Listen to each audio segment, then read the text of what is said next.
Kamu gak bisa stop bandingin diri kamu sama orang lain. Padahal kamu tahu itu gak bagus, padahal kamu tahu itu bikin kamu overthinking dan itu bikin kamu ngerasa ketinggalan. Tapi kenapa kamu dari dulu sampai sekarang selalu ngelihat orang lain sukses dan ngerasa diri kamu tuh gagal? Kok hidup dia kayaknya progresnya cepet banget, kok dia udah dapet kerjaan yang bagus banget, kenapa hidup aku masih gini-gini aja? Tapi kamu tahu gak sih, ini tuh bukan masalah skill, pencapaian, kecepatan, tapi ini masalah ego kamu sendiri yang masih belum benar. Hai semuanya, aku Eva and welcome back to my channel. Di channel aku kalian bakal merasa tertampar sering karena aku bakal ngomongin ke kalian hal-hal yang kalian gak suka dengar tapi benar. Jadi kalau misalnya kalian suka digampar dengan mindset and reality yang practical, you guys know where to find me. And now let's get on to the video. Oke, pertama-tama let's set one thing straight first. Ini bukan masalah kamu jelek. Ini bukan masalah kamu gak jago, ini bukan masalah kamu gak cukup kaya, enggak. Ini masalah ego kamu yang merasa terancam. Kamu itu terbiasa untuk melihat apapun pencapaian orang sebagai cerminan diri kamu sendiri. Kalau lihat orang lain sukses di usia muda, kamu tanya diri kamu, kenapa kamu gak sukses-sukses?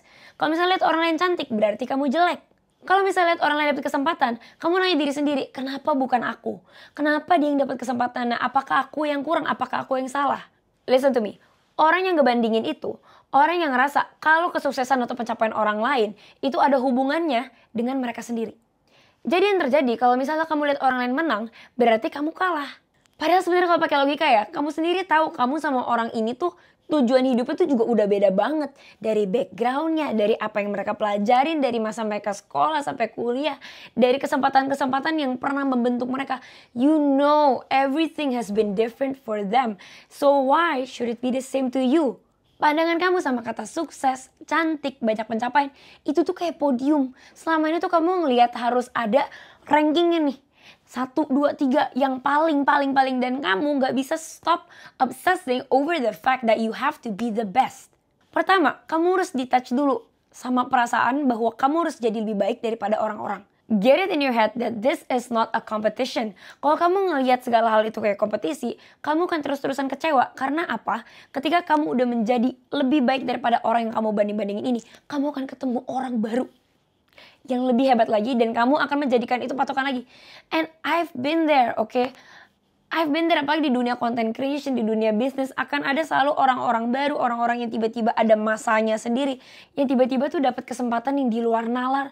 And I will never, ever feel enough kalau misalnya aku terus menjadikan pencapaian orang lain sebagai stepping stone aku sendiri.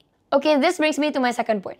Faktanya, kamu tuh ngebandingin diri sama orang lain karena kamu lagi menghindar aja sama kerjaan yang harusnya kamu lakuin supaya kamu jadi pribadi yang lebih percaya diri. Comparison is how people avoid doing the work. Karena faktanya lagi ya, emang lebih gampang buat ngeliatin hidup orang lain dan mempertanyakan kenapa kamu di belakang daripada actually taking the responsibility, bertanggung jawab atas kenapa kamu beneran ketinggalan. Kalau misalnya kamu menggunakan effort segede itu yang biasa kamu pakai buat stalking orang, stalking si A gebrakan apa, B gebrakan apa, kamu pakai ya effort itu, usaha dan energi kamu itu untuk actually work on yourself, disiplin, kerjain hal-hal yang tadi kamu pengen kerjain tapi kamu nunda-nunda mulu, dan akhirnya finally commit to stop playing your phone. Coba nih pakai segala tenaga dan waktu itu untuk diri sendiri. Aku yakin kamu bahkan gak inget untuk liatin hidup orang lain.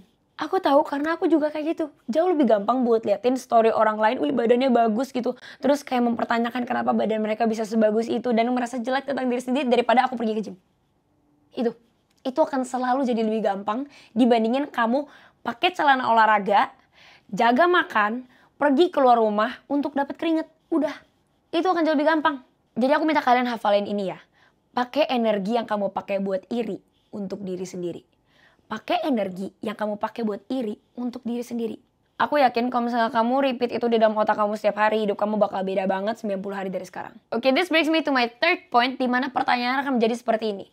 Fa, tapi aku tuh udah effort, kenapa dia yang dapat kesempatannya? Aku tuh udah kayaknya bekerja sangat keras, tapi kenapa orang lain selalu lebih maju daripada aku? Kenapa aku selalu ketinggalan? Oke, tanamin di dalam otak kamu, hidup ini emang gak adil. Bisa aja kamu ngerasa kamu udah usaha maksimal nih. Misalnya kamu ngonten, kamu udah ngerasa kamu udah scripting bagus banget. Kamu udah shoot video, udah edit video berjam-jam. Tapi kamu akan kalah sama orang yang asal joget-joget aja, senyum-senyum. Dan kamu akan kalah secara view. Kamu akan ngerasa nih, untuk suatu kerjaan kamu udah menggerakkan bumi dari porosnya. Kamu udah effort, keringetan, berdarah-darah setiap hari. Dan kamu akan kalah sama orang yang ya cuman modal sekali ngomong, sekali basa-basi dan mereka udah dapet kesempatannya, kamu akan terus merasa hidup ini gak adil. Because it is. Okay? Stop wishing that all things will work out in your favor.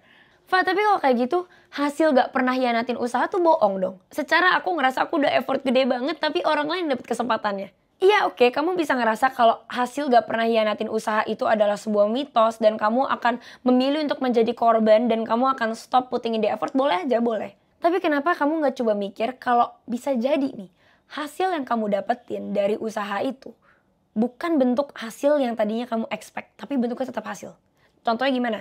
Dulu sebelum aku jadi content creator, aku sempat apply ke beberapa pekerjaan. Dan ada salah satu pekerjaan ini di mana aku tuh apply untuk menjadi graphic designer. Dan waktu itu requirement-nya tuh harus bisa motion graphic. Nah, aku inget banget aku udah effort gede banget untuk bikin portfolio aku sebagus mungkin. Tapi aku kalah sama orang yang ternyata portfolionya gak se-effort itu. Tapi dia tuh ada hasil motion graphic yang oke lah. Kayak dia bikinnya lebih lama, 2 menit, aku bikinnya cuma 1 menit. Dan aku jadi mempertanyakan dong, kayak seluruh effort aku kayak, gila kok bisa ya orang-orang tuh mengapresiasi 1 menit motion graphic itu lebih gede dibandingin graphic design aku yang aku udah bikin sebagus dan sekomplit ini. Aku bisa aja terus stuck di fase korban, stuck di kayak, hidup ini gak adil. Atau aku bisa fokus ke hasil yang pernah aku dapetin dari apply pekerjaan ini. Hasilnya apa? Karena aku sempat attempt untuk pekerjaan ini, aku effort untuk belajar motion graphic. Tadinya, aku itu gak pernah loh mau belajar motion graphic karena menurut aku gak relevan. Sekarang aku bisa After Effects, sekarang aku bisa Adobe Premiere. Karena aku pernah apply pekerjaan ini. Dan ternyata itu yang ngebuka pintu-pintu aku untuk opportunity lainnya. Reframe your thinking that this world has to be fair in order for you to win. Get it in your head that you will win with or without getting a certain outcome. Kamu harus ngerasa bahwa kamu adalah manusia yang paling beruntung di muka bumi ini dan kamu akan selalu menang apapun situasinya. Jadi ketika kamu ada di situasi di mana kamu dikasih kegagalan, kamu bakal tetap ngerasa menang karena yang kamu dapetin adalah self development, guys. Kayak diri kamu lebih upgraded dan kamu udah ngerasa banyak experience, itu adalah win, itu adalah positif. Net hidup kamu akan selalu jadi positif kalau kamu stop jadi korban. Oke? Lanjut ke poin aku yang keempat. Kenapa bunga gak pernah iri sama sunset? Kenapa? Ya karena dia sadar diri dia bunga dan itu sunset adalah suatu fenomena alam gitu loh. Sama kayak kamu, kenapa kamu harus bandingin diri kamu sama orang lain yang jelas-jelas tuh beda? Sama-sama cantik, yes. Bunga ngeliat sunset cakep, sunset ngeliat bunga cakep. Tapi akan menjadi sebuah kecacatan logika kalau mereka berpikir bahwa mereka itu bisa menjadi satu sama lain. Gak akan bisa gitu loh. Aku selalu tanamin di dalam kepala aku bahwa sukses itu tuh bukan sesuatu yang ada porsiannya. Cantik itu juga gak ada porsiannya. There's enough success for this world to go around. Orang lain sukses, kamu juga bisa sukses. Orang lain cantik, kamu juga cantik. It's not a competition. Dan dengan kamu punya mindset ada kesuksesan dan kecantikan yang cukup untuk semua orang di muka bumi ini, kamu akan stop ngerasa kamu harus berjuang untuk kesuksesan orang lain. Kamu akan stop ngelihat kecantikan kamu di diri orang lain. Kamu akan mulai fokus di kecantikan dan kesuksesan versi kamu sendiri. Dan itu yang banyak orang tuh belum punya. Mereka tuh belum pernah menghabiskan waktu sama diri sendiri untuk cari tahu nih, sukses buat gue tuh apa sih? Karena bisa jadi selama ini kamu tuh cuma ngeliatin sukses orang lain dan kamu ngerasa inspired sama mereka dan kamu ngerasa kamu harus ngikutin jalan mereka plek-ketiplek karena itu yang bikin kamu ngerasa inspired. Dulu ya aku ngerasa orang sukses itu orang yang kayak bisnisnya bisa sampai skala nasional dan dia itu bisa punya tower gitu. Dan for the longest time I thought that was my definition of success dan aku selalu ngerasa kayak aku nggak sukses karena aku belum punya tower gitu. Aku belum punya tower yang ada nama aku di situ. But then I thought about it again. Aku spend time sama diri aku journaling dan aku beneran tanya diri aku. Emang bener ya punya tower will actually make me happy? Atau sebenarnya itu kelihatan keren aja. Dan kayak inspiring, keren juga. Tapi that's not what will actually make me feel fulfilled. Dan ternyata bener aja. Ternyata buat aku ya, kesuksesan dalam berbisnis itu bahkan right now for me, right now ya, I don't know how it's gonna change. Tapi bahkan kayak ekspansi kayak ke Eropa, ke Amerika aja tuh itu nggak necessary buat aku. Kayak menurut aku nggak penting-penting banget. Menurut aku ekspansi ke Asia aja tuh udah cukup banget buat aku. And that in itself nih, aku rasa kalau aku udah capai goal aku untuk go Asia wide, aku ngerasa aku udah cukup sih. Coba cek lagi sama diri kamu. Ketika kamu lihat pencapaian orang lain, bagian apa dari pencapaian itu yang sebenarnya inspire kamu? Apakah itu konsistensi dia? Apakah itu disiplinnya dia? Atau emang secara kuantitatif itu memang sesuatu yang kamu pengen capai gitu? Karena most likely that's just an over-exaggerated version of something that you want or a completely different version than what will actually make you happy. Jujur aku udah lupa ini poin keberapa, tapi aku pengen bilang kalau ketika kamu bandingin diri sama orang lain, mungkin kamu gak sadar kalau orang yang kamu lagi bandingin itu, dia juga sebenarnya lagi bandingin diri sama orang lain. Trust me, aku punya online persona di mana orang-orang itu ngerasa kayak hidup aku tuh paling mantep lah. Di usia muda aku udah punya bisnis, aku punya followers banyak gitu ya. Terus kayak ya aku fisiknya aku jaga. People feel like I don't compare myself to anyone else. I do guys.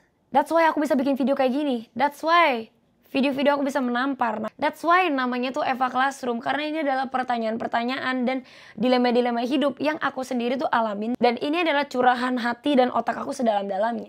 So keep that in mind. Ketika kamu lagi mengkonsumsi konten di sosial media, jangan bandingin realita kamu sekarang dengan ilusi hidup orang lain. Kamu tuh gak pernah ngeliat kan ketika aku lagi hapus makeup, terus aku lagi gabut scrolling HP di keranjang gitu, terus gak produktif sama sekali. You never see that. And I never see yours. Oke? Aku tanya kamu, kenapa kamu di sosial media kelihatan hidupnya perfect banget? Kenapa kelihatannya kayak hidup kamu hahaha hihi dan kayak gak ada beban? Kok bisa gitu? Ya karena kamu cuma nunjukin hal-hal yang bagus aja sama kayak aku. Kamu juga ngeliat aku cuma yang bagus-bagusnya doang. Jadi stop bandingin realita kamu sama versi terbaik orang lain. Aku tahu kamu udah klise denger ini, tapi ini sama bodohnya ya, sama naifnya, sama polosnya kayak kalau kamu lagi bandingin raw footage sama trailer film. Oke? Kamu cuma ngeliat sekian persen dari hidup orang lain. Kamu gak tahu drama keluarga mereka kayak apa. Kamu gak tahu trauma masa kecil kayak apa. Kamu gak tahu hubungan orangnya kayak gimana. And honestly guys, ini akhir-akhir lagi banyak banget berita orang cerai, selingkuh dan everything. Sedangkan on social media they look so happy. Like, shouldn't that like ring a bell that everything you see on social media is low-key just a very small version of what we see online? Jangan nonton orang lain cantik kalau kamu lagi jelek. Maksudnya apa? Kalau misalnya kamu ngelihat orang lain lagi sibuk jalan-jalan di luar negeri dan kamu lagi baru selesai pulang dari kerjaan kamu yang 9 to 5 itu dan kamu lagi ngerasa pressured, lagi ngerasa stres sama deadline, kamu bandingin hidup kamu sama orang lain yang lagi have fun, of course kamu akan ngerasa makin miserable guys, kamu akan ngerasa makin menyedihkan. Kalau misalnya kamu lihat orang yang make up-nya tuh lagi full glam, mereka lagi acara pakai dress cantik, tapi kamu lagi tiduran nih, nggak pakai make up gitu, lagi rebahan, selesai hari yang sangat melelahkan, of course kamu akan ngerasa jelek guys. So please konsumsi social media di waktu yang tepat. Ini kesana simple, tapi kalau misalnya kamu udah bisa mulai mindful to consume during the right times, social media will not be as toxic as it is to you right now. Semakin kamu suka sama hidup kamu, semakin kamu gak peduli sama hidup orang lain. Semakin kamu gak atuh sama apa yang mereka lagi lakuin, kamu udah gak akan lagi nih merasa kayak, oh ketika dia cantik aku jelek. Ketika misalnya dia lagi bikin banyak gebrakan, oh berarti aku gak produktif. No, you will no longer feel like that. Karena kenapa? Kamu udah sibuk sama jalur kamu sendiri. Kamu tahu progres kamu sendiri yang kamu jadiin patokan dan kamu jadiin standar adalah diri kamu yang kemarin. Ibaratnya kalau kamu lagi ngejar untuk latihan maraton kamu akan jealous sama orang-orang yang lagi turnamen padel. Nggak akan tuh. Karena kenapa? Kamu akan fokus effort kamu full di goal kamu yaitu maraton. By the way, kalau kalian udah nonton sampai sini, seperti biasa di channel aku kita tuh ada culture absen emoji supaya aku tahu kalau kalian udah nonton sampai sini. Dan emoji kita buat video ini adalah emoji warna hitam. So, flood the comments with black emojis. Oke, seperti biasa di Eva Classroom, kalian akan dapat PR. Dan PR hari ini adalah coba kalian cek sama diri kalian apa yang sama ini kalian bandingin sama orang lain. Dan coba kalian cek apakah itu beneran sesuatu yang kalian mau. Itu adalah standar plek-ketipleknya. Atau sebenarnya ada versi lain dari apa yang kalian sebenarnya iriin ini.